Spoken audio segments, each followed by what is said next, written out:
Hi all അസ്സലാമു അലൈക്കും welcome back. അപ്പോൾ ആദ്യം തന്നെ എല്ലാവർക്കും എൻ്റെ റംസാൻ മുബാറക്. അപ്പോൾ ഇന്നത്തെ നമ്മുടെ റെസിപ്പി എന്ന് പറയുന്നത് നമ്മുടെ തലശ്ശേരി സ്പെഷ്യൽ റൊട്ടി നിറച്ച. അപ്പോൾ ചിലവർ ബ്രെഡ് നിറച്ചത് എന്ന് പറയും, നമ്മുടെ ഭാഷയിൽ റൊട്ടി നിറച്ചതെന്ന് മാത്രമേ പറയുള്ളൂ കേട്ടോ.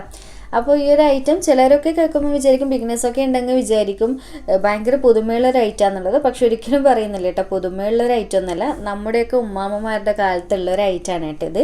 പക്ഷെ എപ്പോഴും പുതുമ കൊടുക്കേണ്ട ഒരു ഐറ്റം തന്നെ പറയാം. നമ്മുടെ തലശ്ശേരി നാട്ടിലൊക്കെ എന്ന് വെച്ച് കഴിഞ്ഞാൽ നോമ്പ് 30 ദിവസങ്ങളിലും ഒട്ടുമിക്ക ദിവസങ്ങളിലും നമ്മൾ പൂതിയോട് കൂടിയിട്ട് ഉണ്ടാക്കുന്ന നോമ്പോറ ഐറ്റം എന്നെല്ലാം പറയില്ല, അതിൽ പെട്ടിട്ടുള്ള ഒന്ന് തന്നെയാണ് കേട്ടോ. ഇതാ ടേസ്റ്റാണ്, വേറെ ലെവലാണ്, ശരിക്കും പറഞ്ഞറിയിക്കാൻ വയ്യ, അത്രയ്ക്ക് രുചിയാണ്. അപ്പോൾ എനിക്കറിയില്ല കേട്ടോ യൂട്യൂബിൽ ഇതുപോലത്തെ ഒരു ഐറ്റംസൊക്കെ ആരെങ്കിലും ഇട്ടിട്ടുണ്ടോ എന്നുള്ളത്. കാരണം പലരും വിചാരിക്കും എന്തിനാ ഇതൊക്കെ അറിയിക്കണ്ടേ, ഇതെല്ലാം എന്താണെന്ന് കാണാനുള്ളതെന്നാണ്. പക്ഷെ ഇതൊക്കെയാണ് കേട്ടോ ശരിക്കും നമ്മൾ ഈ നോമ്പിന് ഉണ്ടാക്കേണ്ടതും കഴിക്കേണ്ടതുമായ സ്നാക്ക് എന്ന് ശരിക്കും പറയാം. അതുകൊണ്ട് തന്നെ ഞാൻ നോമ്പ് സ്റ്റാർട്ടിങ്ങിൽ തന്നെ ഫസ്റ്റ് വീഡിയോ ആയിട്ട് തന്നെ ഇട്ടത് കേട്ടോ. അറിയില്ല യൂട്യൂബിലൊക്കെ ആരെങ്കിലും ഇങ്ങനത്തെയൊക്കെ ഇട്ടിട്ടുണ്ടോ എന്നുള്ളത്. ശരിക്കും ഒരു തവണയെങ്കിലും നിങ്ങൾ ട്രൈ ചെയ്യേണ്ട ഒരു ഐറ്റം തന്നെയാണ്. ടേസ്റ്റ് ആണെങ്കിലും അതുപോലെ തന്നെ ഒരു പുതുമ തന്നെയാണ് കേട്ടോ എപ്പോഴും ഈ ഒരു റൊട്ടി നിറച്ചാനുള്ളത്. അപ്പോൾ നമുക്ക് വീട്ടിലേക്ക് പോയാലോ. വീട്ടിലേക്ക് പോകുന്നതിന് മുന്നേ നിങ്ങൾക്ക് ഈ ചാനൽ ഇഷ്ടപ്പെടുന്നുണ്ടെങ്കിൽ പ്ലീസ് ഒന്ന് സബ്സ്ക്രൈബ് ചെയ്ത് സപ്പോർട്ട് ചെയ്യണേ. അപ്പോൾ നമുക്ക് ആദ്യം തന്നെ ഈ ഒരു റൊട്ടി നിറച്ചതിലേക്കുള്ള ഒരു ഫില്ലിംഗ് ഒന്ന് റെഡിയാക്കി എടുക്കാം. ചെറിയൊരു ഫില്ലിംഗ് ആണ് കേട്ടോ. അപ്പോൾ ഇതാ ഈ ഒരു പാൻ ചൂടായ സമയത്ത് ഞാൻ ഇതിലേക്ക് ഒരു 2 ടേബിൾ സ്പൂണോളം ഓയിൽ ഒഴിച്ച് കൊടുക്കുന്നുണ്ട്. ഞാനിപ്പോൾ സൺഫ്ലവർ ഓയിലാണ് എടുത്തിട്ടുള്ളത്, നിങ്ങൾക്ക് പകരം വെളിച്ചെണ്ണ വേണ്ടിക്ക് അതും എടുക്കാം. അപ്പോൾ എണ്ണ നല്ലപോലെ ചൂടായി വന്നതിന് ശേഷം നമുക്കിതിലേക്ക് ഒരു 2 ചെറിയ സവാള, ഒരുപാട് വലുപ്പമൊന്നുമില്ല കേട്ടോ, ഒരു മീഡിയം സൈസ് വലുപ്പമുള്ള സവാള ഇതുപോലെ പൊടിയായിട്ട് കട്ട് ചെയ്തിട്ടാണ് ചേർത്ത് കൊടുത്തിട്ടുള്ളത്. ഇങ്ങനെ തന്നെ കട്ട് ചെയ്തിട്ട് ചേർത്ത് കൊടുക്കുന്നതാണ് കൂടുതൽ നല്ലത്. ഈ ഒരു സമയത്ത് ഒരല്പം ഉപ്പും കൂടി ചേർത്ത് കൊടുക്കുന്നുണ്ട്. എന്നിട്ട് നമുക്കിത് നന്നായിട്ട് മിക്സ് ചെയ്ത് കൊടുത്തതിന് ശേഷം നല്ലപോലെ ഒന്ന് വഴറ്റിയെടുക്കാം. നല്ലപോലെ സോഫ്റ്റായി കിട്ടുന്നവരെ വഴറ്റിയെടുക്കുക. അപ്പോൾ ഇതുപോലെ നന്നായിട്ടൊന്ന് വഴന്ന് വന്നതിന് ശേഷം നമുക്കിതിലേക്കുള്ള ഇഞ്ചി വെളുത്തുള്ളി പച്ചമുളക് 3 കൂടി ഒന്നിച്ചാണ് ഞാൻ ചേർത്ത് കൊടുക്കുന്നത്. അപ്പോൾ എരിവിന് ആവശ്യത്തിനുള്ള ഒരു 4-5 പച്ചമുളക് എടുക്കുന്നുണ്ട്, ചെറിയ പച്ചമുളകാണ് കേട്ടോ. അതുപോലെ തന്നെ 1 ടീസ്പൂൺ ഇഞ്ചി വെളുത്തുള്ളി 2 കൂടി ചതച്ചതും കൂടിയാണ് ചേർത്ത് കൊടുത്തിട്ടുള്ളത്. എന്നിട്ട് നന്നായിട്ട് ഇതുപോലെ ഒന്ന് മിക്സ് ചെയ്ത് കൊടുക്കാം. എല്ലാം കുറച്ച് മതി കേട്ടോ, കാരണം അത്രയും സവാള നമുക്കിതിലേക്ക് ആവശ്യമുള്ളൂ. അപ്പോൾ നിങ്ങൾക്ക് എത്ര റൊട്ടി നിറച്ച് വേണം അതിനനുസരിച്ച് എടുക്കുക കേട്ടല്ലോ. എന്നിട്ട് നന്നായിട്ട് ഇതുപോലെ തന്നെ ഒന്ന് മിക്സ് ചെയ്ത് കൊടുക്കുക. എന്നിട്ട് ഇതിൻ്റെ പച്ച ടേസ്റ്റും കാര്യങ്ങളൊക്കെ ഒന്ന് മാറി കിട്ടുന്നവരെ ഒന്ന് വഴറ്റിയെടുക്കുക. അപ്പോൾ ഇതുപോലെ നന്നായിട്ട് വാടി വന്നതിന് ശേഷം ഇതിലേക്ക് കുറച്ച് ചിക്കനോ ബീഫോ എന്തെങ്കിലും ചേർത്ത് കൊടുക്കുക കേട്ടോ, ഏതാണോ ഇഷ്ടമുള്ളത്. അപ്പോൾ ഞാനിപ്പോൾ കുറച്ച് ചിക്കനാണ് ചേർത്ത് കൊടുത്തിട്ടുള്ളത്. ഇതിന് കറക്റ്റ് ഒരു അളവ് പറയാനൊന്നും ഇല്ല കേട്ടോ. ഞാനിപ്പോൾ ഒരു 3 ചെറിയ പീസ് അളവിൽ ചിക്കൻ എടുത്തിട്ട് കുറച്ചും മഞ്ഞൾപ്പൊടി ഉപ്പ് മുളക് പൊടി മാത്രം ഇട്ടിട്ട് നല്ലപോലെ വേവിച്ചതിന് ശേഷം ഒന്നിക്ക് കൈ വെച്ചിട്ട് ചെറുതായിട്ട് കട്ട് ചെയ്തെടുക്കാം, അല്ലെങ്കിൽ കത്തി വെച്ചിട്ടോ അല്ലെങ്കിൽ ചോപ്പറിലിട്ടിട്ട് ചോപ്പ് ചെയ്തിട്ടോ അങ്ങനെ പൊടിയാക്കിയിട്ട് എടുക്കുക. എന്നിട്ട് നന്നായിട്ട് ഇതുപോലെ ഒന്ന് മിക്സ് ചെയ്ത് കൊടുക്കാം. അപ്പോൾ ഞാനിവിടെ ചിക്കൻ ഫില്ലിംഗ് ആണ് കേട്ടോ ചെയ്തിട്ടുള്ളത്. നിങ്ങൾക്ക് ഇതിന് പകരം ബീഫ് വെച്ചിട്ട് ചെയ്യാം, അല്ലെങ്കിൽ പ്ലെയിൻ ആയിട്ട് ഒന്നുമില്ലെങ്കിലും കുഴപ്പമില്ല, ടേസ്റ്റ് തന്നെയാണ് കേട്ടോ കഴിക്കാനായിട്ട്. നമ്മൾ പഫ്സിനൊക്കെ ഉണ്ടാക്കുമല്ലോ, ആ ഒരു ടൈപ്പ് ഫില്ലിംഗ് വെച്ചിട്ടും ചെയ്യാം. അപ്പോൾ ഇതുപോലെ മിക്സ് ചെയ്ത് കൊടുത്തതിന് ശേഷം ഞാൻ ഇതിലേക്ക് 1 ടീസ്പൂൺ ചിക്കൻ മസാല പൊടിയും അതുപോലെ തന്നെ 1/2 ടീസ്പൂൺ ഗരം മസാല പൊടിയും കൂടി ചേർക്കുന്നുണ്ട്. വേറെ പൊടികളൊന്നും ഞാൻ ഇതിൽ ചേർക്കുന്നില്ല കേട്ടോ, എരിവൊക്കെ കറക്റ്റാണ്, അതുകൊണ്ട് ഞാൻ ചേർക്കുന്നില്ല. എരിവ് കുറവാണെങ്കിൽ കുറച്ച് കുരുമുളക് പൊടി ചേർത്ത് കൊടുത്താൽ മതി. പിന്നെ മഞ്ഞൾ മുളക് കാര്യങ്ങളൊന്നും വേണ്ട, കാരണം നമ്മളെല്ലാം ചിക്കനിൽ ഓൾറെഡി നന്നായിട്ട് ചേർത്തിട്ടുണ്ട്. അപ്പോൾ എന്നിട്ട് നല്ലോണം ഇതുപോലെ തന്നെ ഒന്ന് മിക്സ് ചെയ്ത് കൊടുക്കുക. ഉപ്പ് ചെക്ക് ചെയ്യണേ ഒന്ന്. ഇനി ലാസ്റ്റ് ഇതിലേക്ക് കുറച്ച് കറിവേപ്പിലയും അതുപോലെ തന്നെ കുറച്ച് മല്ലിയില 2 കൂടി ഇതുപോലെ ചെറുതായിട്ട് കട്ട് ചെയ്തിട്ട് 2 കൂടി ഒന്നിച്ചാണ് ചേർത്ത് കൊടുത്തിട്ടുള്ളത്. എന്നിട്ട് നന്നായിട്ട് ഒന്നുകൂടി മിക്സ് ചെയ്ത് കൊടുക്കാം. അപ്പോൾ നമ്മുടെ ഫില്ലിങ്ങിൻ്റെ പരിപാടി കഴിഞ്ഞിട്ട് ഞാൻ പറഞ്ഞല്ലോ ചെറിയ ഫില്ലിംഗ് ആണെന്നുള്ളത്, അതുകൊണ്ട് തന്നെ കഴിഞ്ഞിട്ടുണ്ട്. നന്നായിട്ട് മിക്സ് ചെയ്ത് കൊടുത്തതിന് ശേഷം ഇനി നമുക്ക് നല്ലപോലെ ഫ്ലെയിം നന്നായിട്ട് കുറച്ച് വെച്ചിട്ട് ഒരു 5 മിനിറ്റ് ഇതൊന്ന് അടച്ച് വെച്ച് കൊടുക്കുക കേട്ടോ. അതെന്തിനാന്ന് വെച്ച് കഴിഞ്ഞാൽ ചിക്കനും നമ്മുടെ ഈ ഒരു പൗഡേഴ്സും കാര്യങ്ങളൊക്കെ ചേർത്തിട്ടുണ്ടല്ലോ, മസാലയൊക്കെ എല്ലാം കൂടി ഒന്ന് സെറ്റായി കിട്ടാനാണ് കേട്ടോ. അപ്പോൾ നല്ല ഫ്ലെയിം കുറച്ച് വെച്ചിട്ട് തന്നെ ഒരു 5 മിനിറ്റ് വെച്ചതിന് ശേഷം ഫ്ലെയിം ഓഫ് ചെയ്ത് കൊടുക്കാം. അപ്പോൾ നമ്മുടെ ഫില്ലിങ് റെഡി ആയിട്ടുണ്ട്. അപ്പോൾ നമുക്ക് റൊട്ടി നിറച്ചത് സെറ്റ് ചെയ്യാൻ വേണ്ടിയിട്ട് തുടങ്ങാം. അപ്പോൾ ആദ്യം തന്നെ ഞാനൊരു കാര്യം പറയാം, ഏതൊക്കെ നാട്ടിലുണ്ട് എന്നുള്ളത് നിങ്ങളുടെ നാട്ടിലൊക്കെ ഉണ്ടെങ്കിൽ ഒന്ന് കമൻറ്റ് ചെയ്യണേ ഈ ഒരു റെസിപ്പി. എന്താണെന്ന് വെച്ച് കഴിഞ്ഞാൽ ഞാൻ നമ്മുടെ ഉമ്മാമ്മമാരൊക്കെ പറഞ്ഞിരുന്ന അറിവിലാണ് നിങ്ങളോട് തലശ്ശേരി സ്പെഷ്യൽ ഐറ്റം എന്നുള്ളത് പറഞ്ഞിട്ടുള്ളത്. അപ്പോൾ എനിക്കറിയില്ല കേട്ടോ കറക്റ്റ് എവിടെയാണ് ഉള്ളത് എന്നുള്ളത് നിങ്ങളൊന്ന് കമൻറ്റ് ചെയ്യണേ.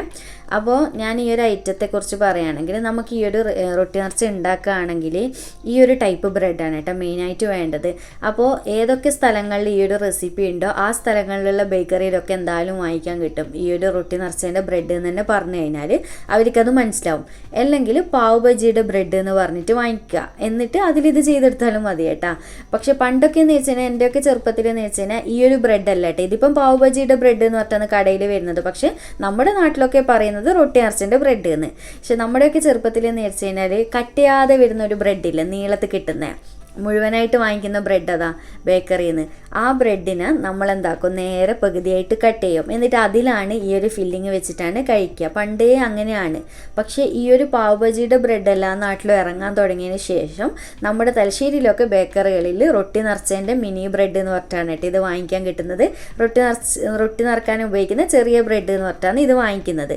പക്ഷേ ചില നാട്ടിൽ പാവ് ബജിയുടെ ബ്രെഡ് എന്ന് പറഞ്ഞിട്ടാണ് വാങ്ങിക്കുന്നത്. അപ്പോൾ അതെന്താണെന്നുള്ള കറക്റ്റ് അറിയില്ല കേട്ടോ. നിങ്ങളുടെ നാട്ടിലൊക്കെ എങ്ങനെയാണെന്നുള്ളതൊന്ന് കമൻറ്റ് ചെയ്യും. ഇനി നിങ്ങൾ ഞാൻ ചെയ്തു കൊടുക്കുന്ന പോലെ തന്നെ ചെയ്തു കൊടുക്കുക കേട്ടോ. എല്ലാ ബ്രെഡിനും ഞാൻ ആദ്യം തന്നെ സെപ്പറേറ്റ് ചെയ്ത് വെച്ചത് നിങ്ങൾ കണ്ടല്ലോ. എന്നിട്ട് ഈ ബ്രെഡിൻ്റെ അടിഭാഗത്ത് ഇതുപോലെ ഒരു സ്ക്വയർ ഷേപ്പിലായിട്ട് ഒന്ന് കട്ട് ചെയ്തെടുക്കുക കേട്ടോ. അപ്പോൾ പെട്ടെന്ന് തിരക്കിട്ടൊന്നും ചേരും, പതുക്കെ സാവധാനം ചെയ്തെടുത്താൽ മതി. കാരണം ചെറിയ ബ്രെഡല്ലേ, പെട്ടെന്ന് തന്നെ കട്ടായി പോകാൻ ചാൻസ് ഉണ്ട്. അപ്പോൾ ഇതുപോലെ ഒരു പീസ് മാറ്റി വെക്കാം. അപ്പോൾ ഈ പീസ് പ്രത്യേകം ഒന്ന് എടുത്ത് വെക്കുക കേട്ടോ, കളയരുതേ. കാരണം നമുക്കിതിൽ ഫില്ലിങ് വെച്ചതിന് ശേഷം ലാസ്റ്റ് ഇതിനെ കൊണ്ട് തന്നെ അടച്ചു കൊടുക്കാനുള്ളതാണ്. എന്നിട്ട് ഇതുപോലെ വിരൽ വെച്ചിട്ട് നമ്മൾ ഇതുപോലെ കട്ട് ചെയ്തെടുത്ത ഭാഗമില്ലേ, ആ ഒരു ഉള്ളിൽ ചെറിയൊരു ഹോൾസ് ആക്കി കൊടുക്കുക. എന്തിനാന്ന് വെച്ച് കഴിഞ്ഞാൽ അതിലേക്ക് നമുക്ക് ഫില്ലിങ്ങും മുട്ടയും കാര്യങ്ങളൊക്കെ കുറച്ച് സാധനങ്ങളൊക്കെ വെക്കാനുണ്ട്. അതുകൊണ്ട് തന്നെ അപ്പോൾ ചെറിയൊരു ഹോൾസ് ആക്കിയിട്ട് ഇതുപോലെ നിങ്ങൾക്ക് കാണുമ്പോൾ തന്നെ മനസ്സിലാവും. വീഡിയോയിൽ എത്രത്തോളം ക്ലിയർ ഉണ്ടെന്ന് അറിയില്ല, ഞാൻ പറയുന്നത് മനസ്സിലാവുന്നുണ്ടോ എന്നുള്ളത് അറിയില്ല. അപ്പോൾ ഇതുപോലെ നന്നായിട്ട് ഹോളാക്കി കൊടുക്കുക. എന്നിട്ട് ഇത് സൈഡിലേക്ക് മാറ്റി വെക്കാം. ബാക്കിയുള്ളത് ഇതുപോലെ തന്നെ മൊത്തത്തിൽ ഞാൻ ചെയ്തെടുക്കട്ടെ. മനസ്സിലായിട്ടുണ്ടാവുമെന്ന് വിചാരിക്കുന്നത്. ആദ്യം തന്നെ ഇതുപോലെ സ്ക്വയറായിട്ട് കട്ട് ചെയ്തെടുക്കുക. എന്നിട്ട് ജസ്റ്റ് ഒന്ന് വിരൽ വെച്ചിട്ട് ഉള്ളിലേക്ക് നന്നായിട്ട് പ്രസ് ചെയ്തിട്ട് ഈ ബ്രെഡിൻ്റെ ചോറ് പോലത്തെ സംഭവമില്ലേ അതിനെയൊക്കെ ഒന്ന് സൈഡാക്കി കൊടുക്കും. ബ്രെഡിൻ്റെ ചോറ് എന്നാൽ നമ്മുടെ ഭാഷയിൽ ഇതിന് പറയുക, അറിയില്ല എല്ലാവരുടെയും എങ്ങനെയാണ് പറയുക എന്നുള്ളത്. അപ്പോൾ ആ ചോറൊക്കെ ഒന്ന് പതുക്കെ പ്രസ് ചെയ്തിട്ട് ബ്രെഡിൻ്റെ ഉള്ളിലേക്ക് തന്നെ ആക്കി കൊടുക്കുക കേട്ടോ. അതിനെ ഇങ്ങനെ എടുത്ത് മാറ്റേണ്ട ആവശ്യമൊന്നുമില്ല. എല്ലാം ഇതുപോലെ ഞാൻ ചെയ്ത് കൊടുക്കുന്ന പോലെ തന്നെ ചെയ്ത് കൊടുത്താൽ മതി. വിരൽ വെച്ചിട്ട് എല്ലാ സൈഡിലും ഒന്ന് പ്രസ് ചെയ്ത് ഒന്ന് നീക്കി കൊടുക്കുക. എന്നിട്ട് ഗ്യാപ്പ് ഉണ്ടാക്കുക, നമുക്ക് ഫില്ലിങ് വെക്കാനുള്ള ഒരു ഗ്യാപ്പ് ഇതുപോലെ. അപ്പോൾ ഇതുപോലെ ഞാൻ മൊത്തത്തിൽ ചെയ്തെടുക്കട്ടെ. അങ്ങനെ ഞാൻ മൊത്തത്തിൽ ബ്രെഡിനെ കട്ട് ചെയ്തിട്ട് ഈ ഒരു രീതിക്ക് ചെയ്തിട്ടുണ്ട്. പ്രത്യേകം ശ്രദ്ധിക്കുക, ആ കട്ട് ചെയ്തിട്ടുള്ള പീസില്ലേ അതിനെ എല്ലാത്തിൻ്റെ സൈഡിലായിട്ട് തന്നെ വെക്കണേ, കളയരുതേ. ഇനി ഈ ഒരു ബൗളിലേക്ക് ഞാൻ 2 മുട്ട എടുത്തിട്ടുണ്ട്. പിന്നെ ഒരു 1/4 കപ്പ് അളവിൽ പാലും കൂടി ചേർത്ത് കൊടുക്കുന്നുണ്ട്. പിന്നെ ഒരല്പം ഉപ്പും കൂടി ചേർത്തിട്ട് നന്നായിട്ട് മിക്സ് ചെയ്ത് കൊടുക്കാം. പിന്നെ കുരുമുളക് പൊടി ഇഷ്ടമുണ്ട് എന്നുണ്ടെങ്കിൽ കുറച്ചിട്ട് കൊടുക്കട്ടെ, ഒരല്പം മാത്രം. എന്നിട്ട് നന്നായിട്ട് ഇതുപോലെ ഒന്ന് ബീറ്റ് ചെയ്ത് കൊടുക്കാം. അപ്പോൾ ഇതിലെന്തിനാണ് പാല് ചേർത്തിട്ടില്ലെന്ന് വെച്ച് കഴിഞ്ഞാൽ നമ്മൾ ഈ ഒരു ബ്രെഡ് നിറച്ചതിനാ ഈ ഒരു മുട്ടയുടെ മിക്സിൽ ജസ്റ്റ് ഒന്ന് മുക്കിയെടുത്തതിന് ശേഷം ഒന്ന് ടോസ്റ്റ് ചെയ്ത് എടുക്കാനായിട്ട് ചെയ്യുന്നത്. അപ്പോൾ പാല് ഒന്നും ഒഴിക്കാതെ ഡയറക്റ്റ് മുട്ട മാത്രം ആകുമ്പോൾ മൊത്തത്തിൽ മുഴുവനായിട്ട് മുട്ടയിൽ എന്താ പറയുക ഒരു മുങ്ങിയ പോലെ ആയിപ്പോവും. അപ്പോൾ മുട്ട മാത്രം ഇഷ്ടമുള്ളവരാണെങ്കിൽ അങ്ങനെ ചെയ്യാം, പാല് അവോയ്ഡ് ചെയ്യാം. അപ്പോൾ പാലും വേണമെന്നുള്ളവർക്ക് പാലൊഴിക്കുക കേട്ടോ, ഒട്ടും നിർബന്ധമൊന്നുമില്ല, നിങ്ങളുടെ ഇഷ്ടത്തിനനുസരിച്ച് ചെയ്താൽ മതി. എന്നിട്ട് നന്നായിട്ട് ഇതുപോലെ ഒന്ന് മിക്സ് ചെയ്ത് കൊടുക്കുക. ഇനി നമുക്ക് റൊട്ടി നിറച്ച് ഉണ്ടാക്കാൻ വേണ്ടിയിട്ട് പോവാം. അപ്പോൾ ഈ ഒരു ബൗളിൽ ഞാനൊരു 3 മുട്ട പുഴുങ്ങി എടുത്തിട്ടുണ്ട് കേട്ടോ. കാരണം ഞാൻ 6 ബ്രെഡ് നിറച്ചല്ലേ റൊട്ടി നിറച്ചല്ലേ ഉണ്ടാക്കുന്നത്. അതുകൊണ്ട് തന്നെ 3 മുട്ട പുഴുങ്ങിയിട്ട് അതിനെ നേരെ പകുതിയാക്കിയിട്ടാണ് എടുത്തിട്ടുള്ളത്. അപ്പോൾ ഞാൻ ഒന്നിൽ പകുതി മുട്ടയോളം വെക്കുന്നുണ്ട്. നിങ്ങൾക്ക് പകുതി വേണ്ടെങ്കിൽ അത്ര വേണ്ട. ഇത് ചെറിയ ബ്രെഡ് ആയതുകൊണ്ട് തന്നെ 1/4 ഭാഗം വെക്കാം. അപ്പോൾ ഞാൻ നേരത്തെ പറഞ്ഞല്ലോ നമ്മൾ വലിയ സൈസ് ബ്രെഡ് വാങ്ങിയിട്ട് ആദ്യമൊക്കെ ചെയ്യലെന്നുള്ളത്. അതിലെങ്ങനെയാണ് വെക്കാന്ന് വെച്ചാൽ ഒരു ബ്രെഡിൽ 1 മുട്ടയാണ് കേട്ടോ ഒരാൾക്ക് എന്നുള്ള രീതിക്കാണ് വെക്കാറുള്ളത്. പക്ഷെ അത് ഭയങ്കര ഹെവി ആയിരിക്കും കേട്ടോ, കഴിച്ച് കഴിയുമ്പോഴത്തേക്ക് ക്ഷീണം പിടിക്കും. അതുകൊണ്ടാണ് ഈ ഒരു ടൈപ്പ് തന്നെ നിങ്ങൾക്കും കൂടി കാണിച്ചു തരുന്നത്. ഇതാകുമ്പോൾ നല്ലത്, എല്ലാവർക്കും ഒന്നൊരു പാകത്തിന് കഴിക്കാൻ പറ്റുന്നതാണ് കേട്ടോ. അപ്പോൾ ഈ വീഡിയോയിൽ കാണുന്ന പോലെ തന്നെ നിങ്ങൾ ചെയ്യാം. അപ്പോൾ ആദ്യം തന്നെ ഞാൻ ആ ഒരു ഗ്യാപ്പിൽ കുറച്ച് ഉള്ളിയുടെ നമ്മൾ നേരത്തെ ഉണ്ടാക്കിയ ചിക്കൻ മസാലയില്ലേ അത് വെച്ച് കൊടുത്തിട്ട് അതിലേക്ക് ഇതുപോലെ ഒരു മുട്ടയുടെ പകുതി എടുത്തിട്ട് ഇതുപോലെ നന്നായിട്ട് പ്രസ് ചെയ്ത് ഇതിലേക്ക് വെച്ച് കൊടുക്കുന്നുണ്ട്. നന്നായിട്ട് പ്രസ് ചെയ്ത് കൊടുക്കുക കേട്ടോ. പക്ഷേ സൈഡൊക്കെ നന്നായിട്ട് പിടിച്ചിട്ട് തന്നെ പ്രസ് ചെയ്ത് കൊടുക്കണം, അല്ലെങ്കിൽ പെട്ടെന്ന് തന്നെ കീറിപ്പോവും, കട്ടായി പോകാൻ ചാൻസ് ഉണ്ട്. കാരണം അറിയാമല്ലോ കുഞ്ഞു ബ്രെഡാണല്ലോ, അപ്പോൾ എത്രത്തോളം ഉറപ്പുണ്ടാവുമെന്ന് നിങ്ങൾക്ക് ഊഹിക്കാൻ പറ്റുന്നതേ ഉള്ളൂ. എന്നിട്ട് അതിൻ്റെ മുകളിലായിട്ട് വീണ്ടും നമ്മൾ നേരത്തെ ഉണ്ടാക്കി വെച്ചിട്ടുള്ള മസാല വെച്ച് കൊടുക്കാം. ഇതിലൊന്നും കറക്റ്റ് ഒരു അളവൊന്നുമില്ല കേട്ടോ, നിങ്ങളുടെ ടേസ്റ്റിനനുസരിച്ചിട്ട് വെച്ചിട്ട് സെറ്റ് ചെയ്ത് കൊടുത്താൽ മതി. എന്നിട്ട് നമ്മൾ നേരത്തെ കട്ടാക്കി വെച്ചിട്ടുള്ള ആ ഒരു ബാക്കിൻ്റെ ആ ഒരു ഭാഗമില്ലേ അതിനെ കൊണ്ട് ഇതുപോലെ നന്നായിട്ട് പ്രസ് ചെയ്ത് വെച്ച് കൊടുക്കുക കേട്ടോ. അപ്പോൾ നിങ്ങൾക്ക് ഇപ്പം കാണുമ്പോൾ ഇത് ഇളകി നിൽക്കുന്ന പോലെ തോന്നാം, പക്ഷേ അതിനുള്ള പണിയൊക്കെ ഞാൻ കാണിച്ചു തരാം എന്താണെന്നുള്ളത്. എന്നിട്ട് ഇതുപോലെ നന്നായിട്ട് പ്രസ് ചെയ്ത് കൊടുത്തതിന് ശേഷം നിങ്ങൾക്ക് കാണുമ്പോൾ തന്നെ മനസ്സിലാവും എൻ്റെ ബ്രെഡ് ഇപ്പോൾ സൈഡൊന്നും കീറിപ്പോയിട്ട് ഒന്നുമില്ല, നല്ല പെർഫെക്റ്റ് ആയിട്ട് കിട്ടിയിട്ടുണ്ട്. എന്നിട്ട് ഇതുപോലെ ലെവലിൽ വെച്ച് കൊടുക്കുക കേട്ടോ. എൻ്റെ ലാസ്റ്റ് ഞാൻ കാണിച്ചു തരാം എന്താ ചെയ്യേണ്ടതെന്നുള്ളത്. ഇനി ഒന്നുകൂടി ഞാനൊന്ന് ഫില്ല് ചെയ്ത് കാണിച്ചു തരാം, കാരണം ആർക്കെങ്കിലും മനസ്സിലായിട്ടില്ല എന്നുണ്ടെങ്കിൽ.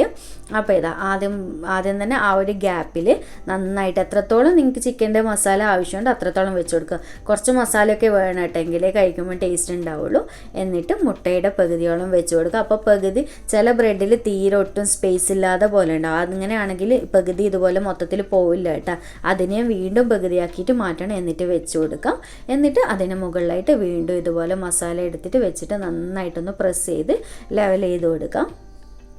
എന്നിട്ട് ആ ഒരു അടിഭാഗമില്ലേ അതെടുത്തിട്ട് ഇതുപോലെ നന്നായിട്ട് പ്രസ് ചെയ്ത് വെച്ച് കൊടുക്കുക. ഇത്രയേ ഉള്ളൂ, സിമ്പിളാണ് പരിപാടി. ഇനി നമുക്ക് ബാക്കിയുള്ളത് മൊത്തത്തിൽ ഞാൻ ഇതുപോലെ ഒന്ന് ചെയ്തെടുക്കട്ടെ. അപ്പോൾ ഇതാ ഞാൻ മൊത്തത്തിൽ ഇതുപോലെ ചെയ്തെടുത്തിട്ടുണ്ട്. ഇനി നമ്മൾ നേരത്തെ റെഡിയാക്കി വെച്ചിട്ടുള്ള ആ ഒരു മുട്ടയുടെ മിക്സും എടുത്ത് വെച്ചിട്ടുണ്ട്.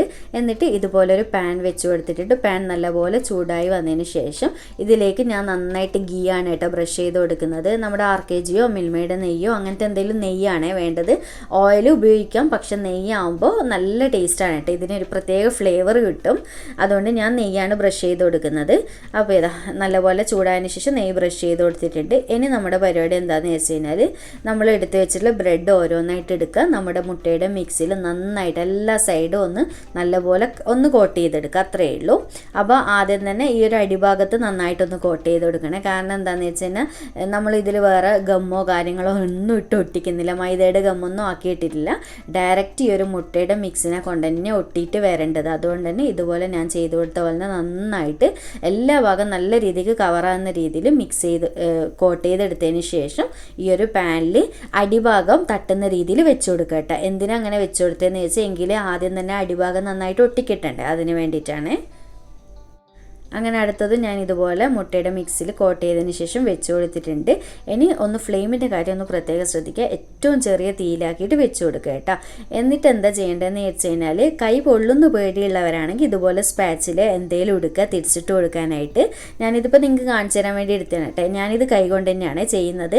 പെട്ടെന്ന് തിരിച്ചു മറിച്ച് ഇട്ട് കൊടുക്കുക. എല്ലാ സൈഡും മുട്ടയുടെ ആ ഒരു ഭാഗം ചെറുങ്ങനെ ഒന്ന് വെന്ത് കിട്ടണം, അത്രയേ ഉള്ളൂ പരിപാടി. അപ്പോൾ നമ്മൾ മനസ്സിൽ വിചാരിക്കുക നമ്മളെങ്ങനെ ഒരു ബ്രെഡ് ടോസ്റ്റ് ചെയ്തെടുക്കുക, ആ ഒരു ടൈം മാത്രം മതി കേട്ടോ. ഇത്രയും ഈസി ആയിട്ട് പറഞ്ഞിരുന്നത് എന്താണെന്ന് വെച്ചാൽ നമ്മുടെ ബിഗിനേഴ്സിനൊക്കെ കൺഫ്യൂസ്ഡ് ആവാതിരിക്കാൻ വേണ്ടിയിട്ടാണ്. അപ്പോൾ നമ്മളെങ്ങനെ ബ്രെഡ് ടോസ്റ്റ് ചെയ്യും അത് മാത്രം മനസ്സിൽ വിചാരിക്കുക, അതുപോലെ അങ്ങ് ചെയ്തെടുക്കുക, അത്രയേ ഉള്ളൂ.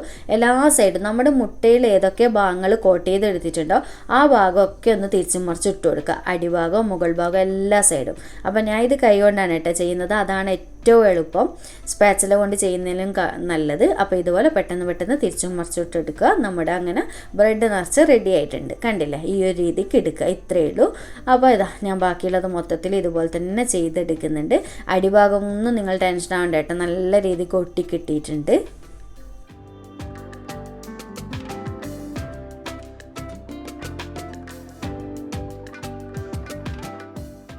അപ്പോൾ ഇത്രയേ ഉള്ളൂ, നമ്മുടെ റൊട്ടി നിറച്ച് റെഡി ആയിട്ടുണ്ട്. ഞാൻ ജസ്റ്റ് ഒന്ന് ഇത് കട്ട് ചെയ്ത് കാണിച്ചു തരാം. അടിഭാഗം ഒന്നും ഒട്ടി നിൽക്കാതെ ടെൻഷനും കാര്യങ്ങളൊന്നും വേണ്ട കേട്ടോ, നല്ല പെർഫെക്റ്റ് ആയിട്ട് തന്നെ റെഡിയായി വന്നിട്ടുണ്ട്. അപ്പോൾ ഇതാ കട്ട് ചെയ്ത് തരാൻ കണ്ടില്ല, നല്ല ഭംഗിയില്ല. അതുപോലെ തന്നെ കഴിക്കാൻ വേറെ ലെവൽ ടേസ്റ്റ് തന്നെയാണ് കേട്ടോ. ശരിക്കും പുതുപുത്തൻ ഒരുപാട് റെസിപ്പികളുണ്ട്, പക്ഷെ അതിൻ്റെ കൂടെ ഒന്നും ഇങ്ങനത്തെ ഐറ്റംസ് ഒന്നും കമ്പയർ ചെയ്യാൻ പറ്റില്ല. ഇതൊക്കെ വേറെ ലെവൽ തന്നെയാണ്, ശരിക്കും അത് പറഞ്ഞറിയിക്കാൻ പറ്റില്ലല്ലോ ഇതിൻ്റെ ഒന്നും ടേസ്റ്റും. ശരിക്കും ഒരു നൊസ്റ്റാൾജിക് ഐറ്റം എന്ന് വേണ്ടിയെങ്കിൽ പറയാം. അപ്പോൾ എന്തായാലും ഒന്ന് ട്രൈ ചെയ്ത് നോക്കട്ടെ, എല്ലാവർക്കും ഇഷ്ടപ്പെടുന്ന തന്നെയാണ് എൻ്റെ ഒരു വിശ്വാസം. ട്രൈ ചെയ്തിട്ട് ഇഷ്ടമാവുകയാണെങ്കിൽ ഫീഡ്ബാക്ക് അറിയിക്കാനുള്ള കാര്യം മറക്കല്ലേ. അപ്പോൾ വീഡിയോ ഇഷ്ടമായിട്ടുണ്ടെങ്കിൽ ലൈക്ക് ചെയ്യാനും ചാനൽ സബ്സ്ക്രൈബ് ചെയ്യാനും മാക്സിമം ഒന്ന് ഷെയർ ചെയ്തെടുക്കാനും മറക്കല്ലേ. അപ്പോൾ വീണ്ടും ഒരു അടിപൊളി വീഡിയോ ആയിട്ട് കാണാം. താങ്ക്